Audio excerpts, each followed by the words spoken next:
So what we've done today, we have agreed on a number of commitments, which I'm going to read to you, the commitment that several parties have made.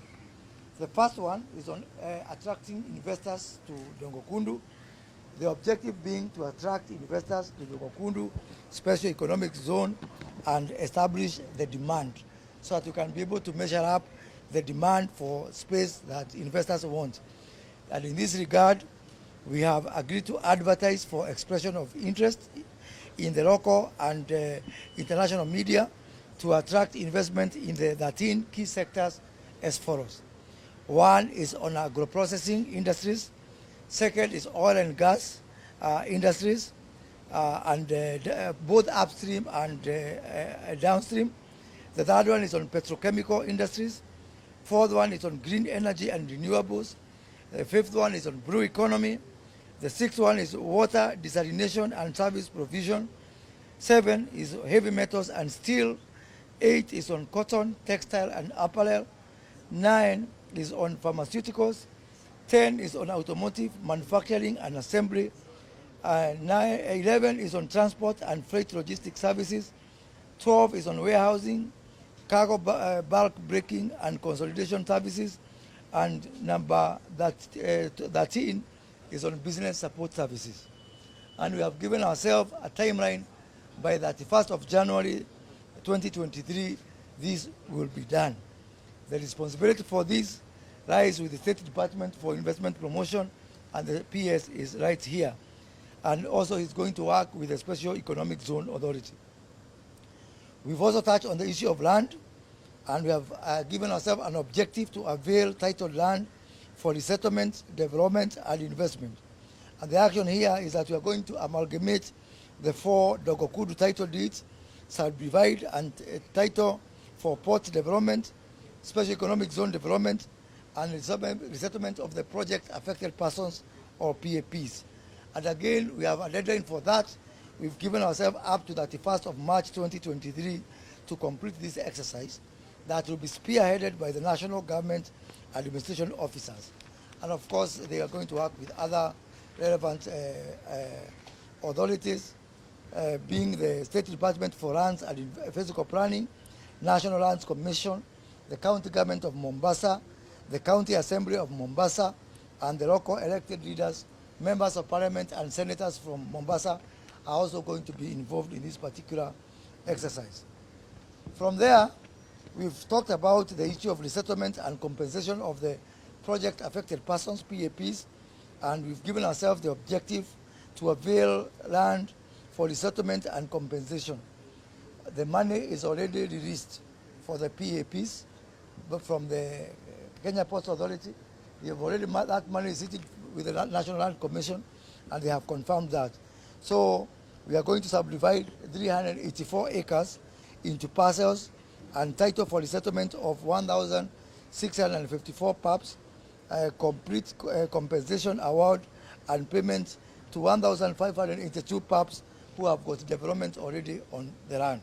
So we expect this exercise to be completed fully by that 1st of March. We expect His Excellency the President to come here before that date to actually launch the giving out of the title deeds to the affected persons whom we are going to resettle latest by that 1st of March 2023, if not earlier. So this exercise is going to be led by the National Government Administration Officers, and again, they are going to work with the State Department for Lands and Physical Planning, the National Land Commission, County Government of Mombasa, the County Assembly of Mombasa, and local elected leaders being MCAs, MPs, senators from this region are all going to be involved.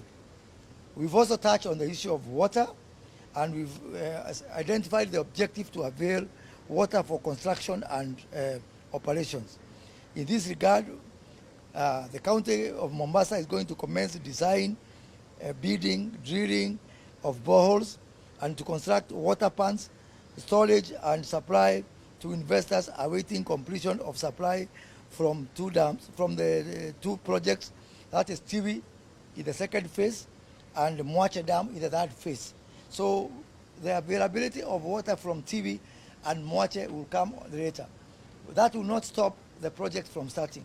The governor here has committed that he's going to lead the process of availing boreholes and water plants, so that the process of investors moving in and the big project is able to proceed at the same time. We have also talked about sewerage, and in the same breath, the governor and Coast Water are going to lead that process to connect whichever investors are going to be ready to the sewerage. And that again will happen by 31st of March this year, led by Coast Water, County Government of Mombasa, and also the investors are also going to be encouraged to come up with their own water solutions so that we do not put them in delay anymore. We have the issue of roads, and as you know that there's a big road project that is supposed to be covered by JICA, the JICA project. But again, we've said that project cannot stop investors from coming in. So working with Kenha and Kera and the investors, we are going to upgrade the just access roads on gravel standards as we wait for the bitumen standards.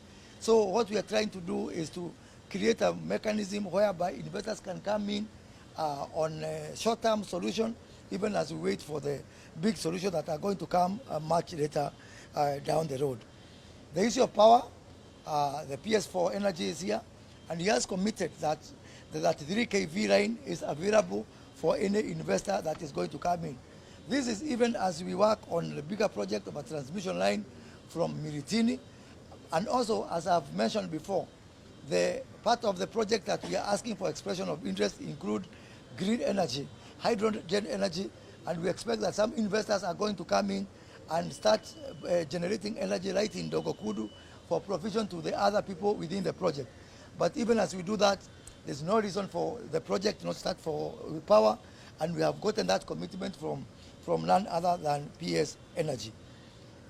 Then on number 7 is on the issue of port. And on the issue of port, as you know, Kenya Ports Authority has already tendered for the project to build the berth in Dogokundu.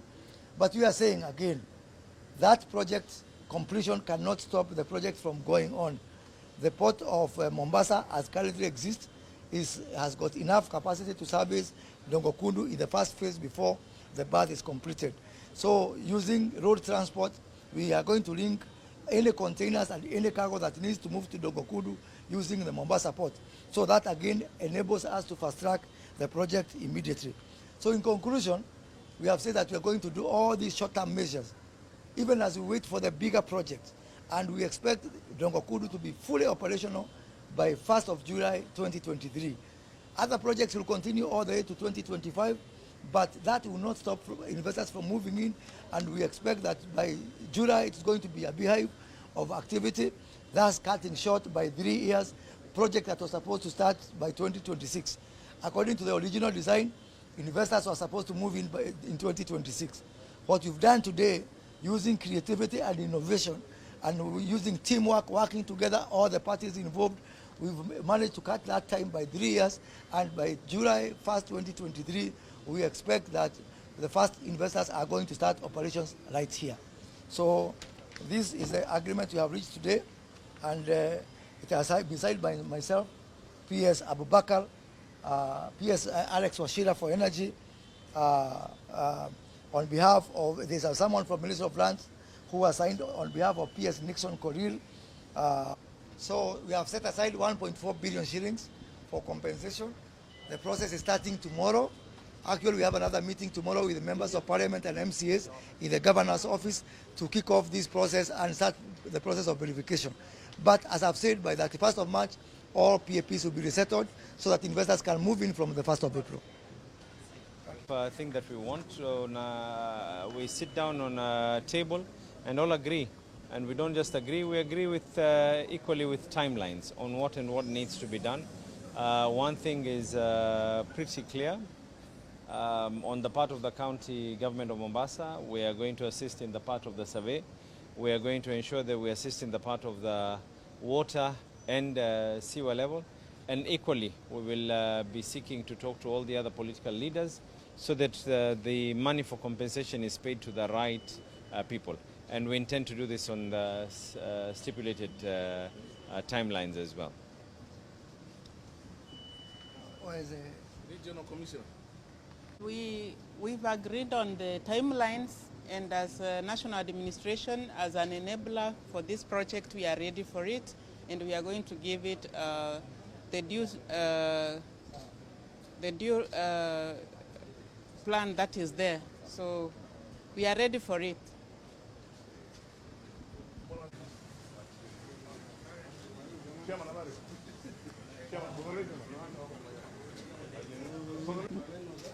Mko sawa?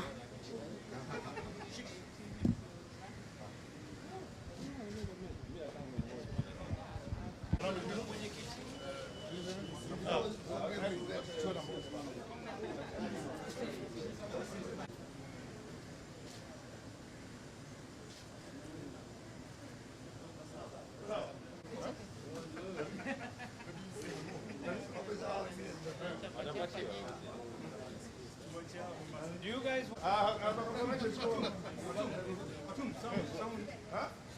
No, it's okay. We'll do it for me.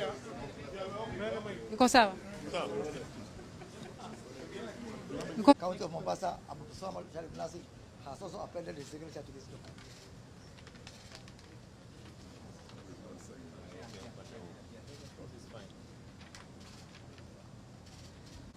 We're good? So, No, mine is just to.